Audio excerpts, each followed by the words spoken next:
and I'm sure that we're taking notes and jotting down things that will help us after this conference. In every conference, you must see that you are better off than you come for that conference, right? Yes. So we will be going to inviting the third speaker for today. You know, I announced earlier that we're going to see how to use technology for problem solving. How to use technology for problem solving. And to do that, I want to invite someone by name Bulama Yusuf. Mr. Bulama Yusuf is the CEO of Intellectual Apps Limited, a software development company based in Abuja that builds mobile and enterprise applications. Bulama is also the lead organizer for the Google Developer Group Abuja, a community of passionate software developers. Bulama is a solution architect with a strong background in software engineering. He has spoken at international software conferences in New York, London, and Abuja. Bulama has mentored startups and startup founders through various accelerator programs in Nigeria. Please, ladies and gentlemen, let's make welcome Mr. Bulama Yusuf. If you appreciate everything I've talked about, his accolades, you know that he must have traveled far. Thank you. Thank you. So, good morning, everyone. I'm pleased to be here. So, I was told, or he said it's about technology for problem solving, right? Well, I think what I want to do here today is I'll just give you, my story, how I got into tech, how I grew in it, and how did I get to where I am today. Because this is a tech and career expo, isn't it? Good. So I'll tell you about my tech career. So I guess that fits, right? So I'm from Borno State, and I grew up in a middle-class family.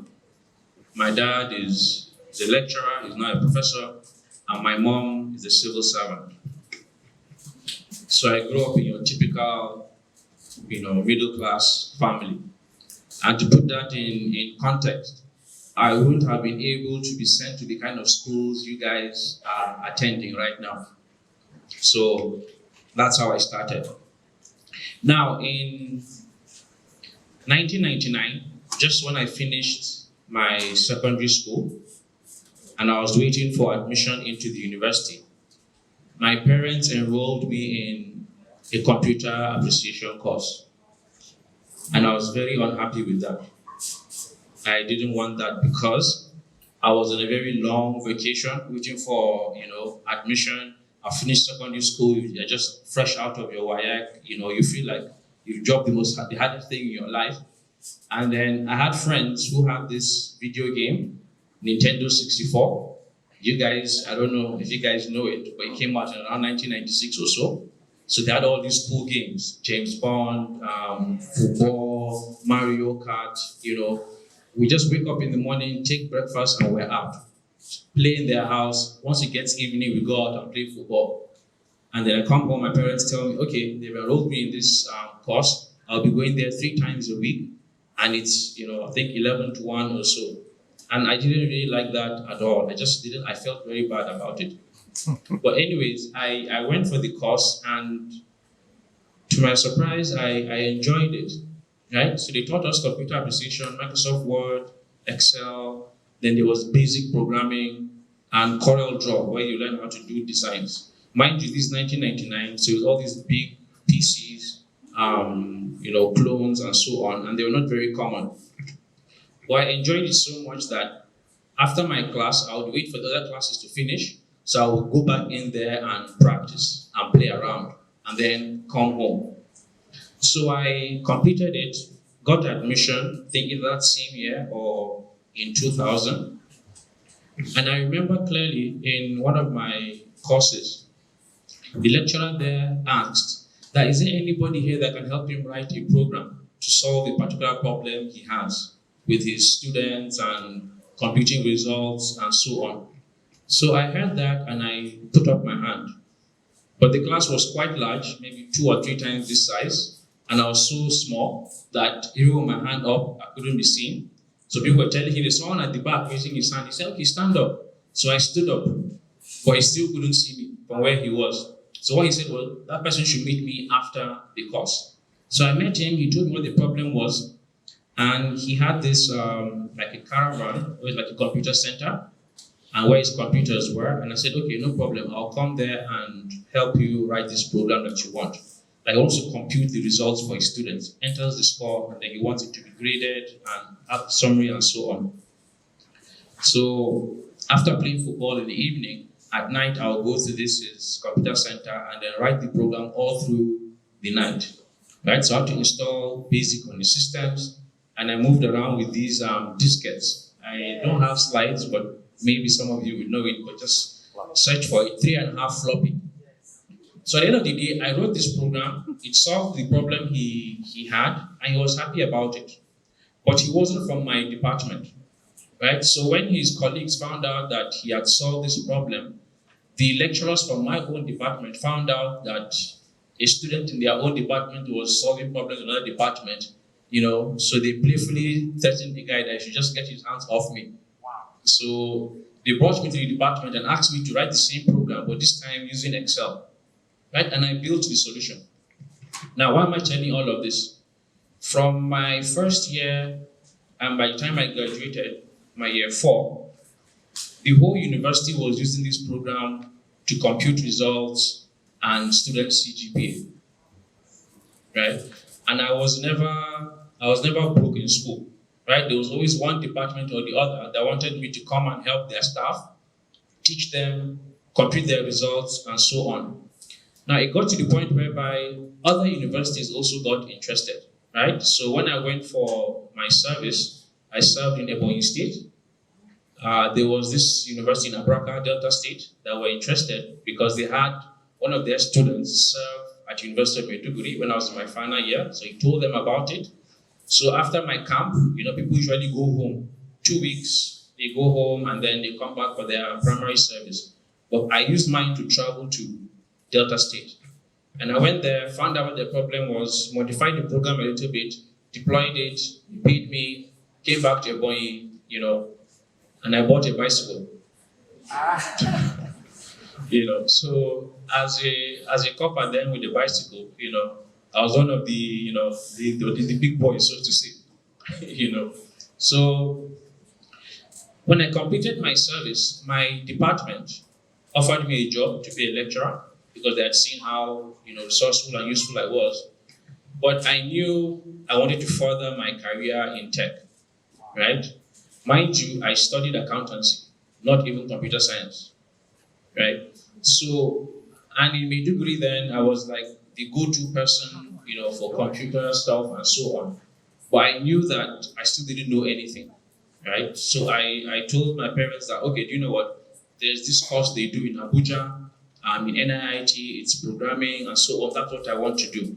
Because my parents couldn't afford to send me to go and do a master's in the UK and so on, where all my friends were going.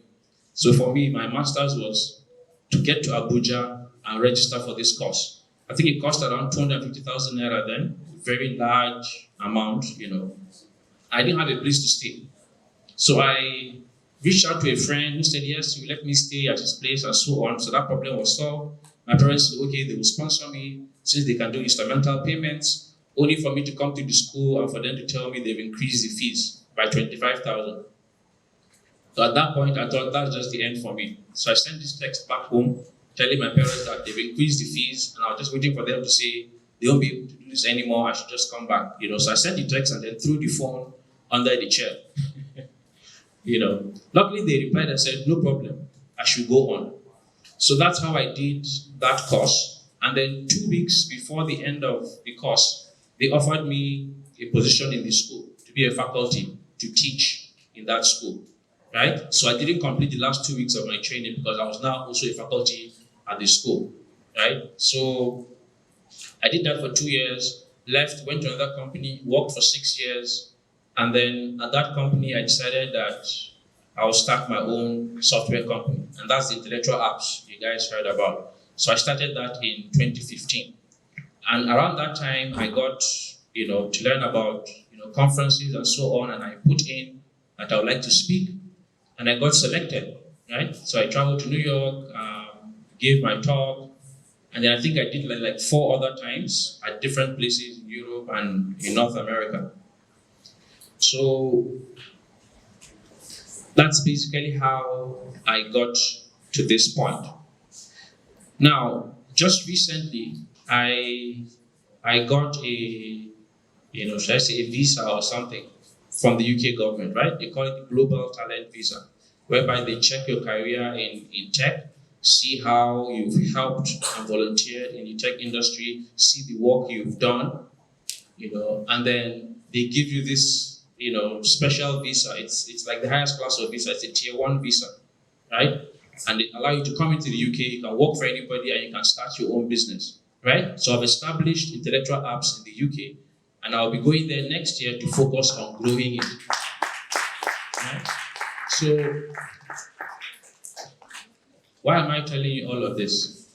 Right? It doesn't matter where you're starting from. You might have heard that before.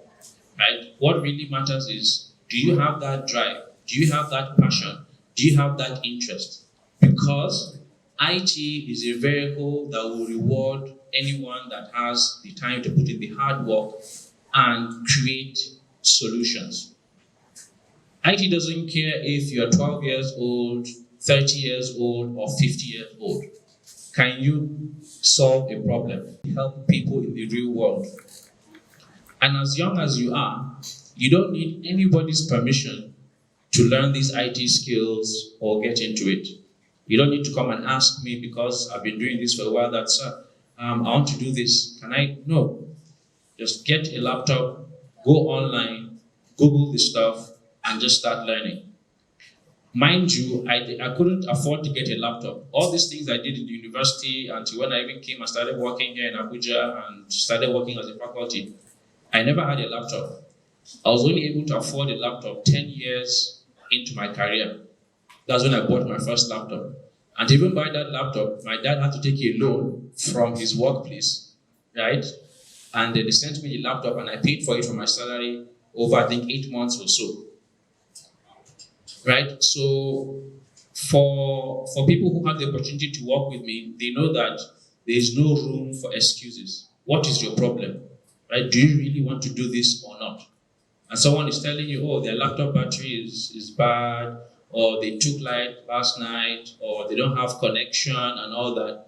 All these things are just stories. If you're really passionate about it, you'll find a solution to these things, right? Then I used to go and spend the whole night in the cafe writing code, And then, by the way, we found a way of not really paying for the full time, but you shouldn't go into that. But if you are passionate about it, you'll find a way.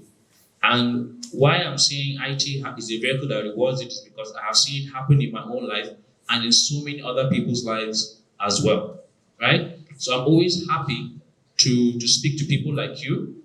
I've also started an NGO called Intellectual Hearts, and my goal with that NGO is to go back to Maiduguri and teach people there these digital skills, expose them to these things, get them to learn, and then they turn around and offer their skills because it's something that is very powerful.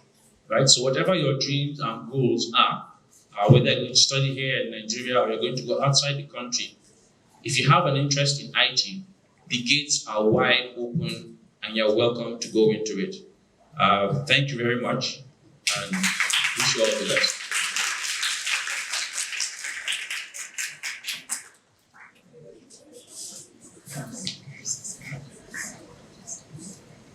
Please, one more time, let's put hands together for Mr. Bulama Yusuf. How many of you really agree with me that he has an inspiring story? Very, very inspiring. Wow. Mr. Bulama, can you see? I just asked them if your story has inspired them. And these are all the hands up. One more time, please, let's put hands together for him. You know, it's very easy to tell people about something when you have gone through it. So he doesn't even need, I was asking, where is the slide? I thought he needed a slide on the projector. And he said, no, himself is the slide. And we understood everything he has said.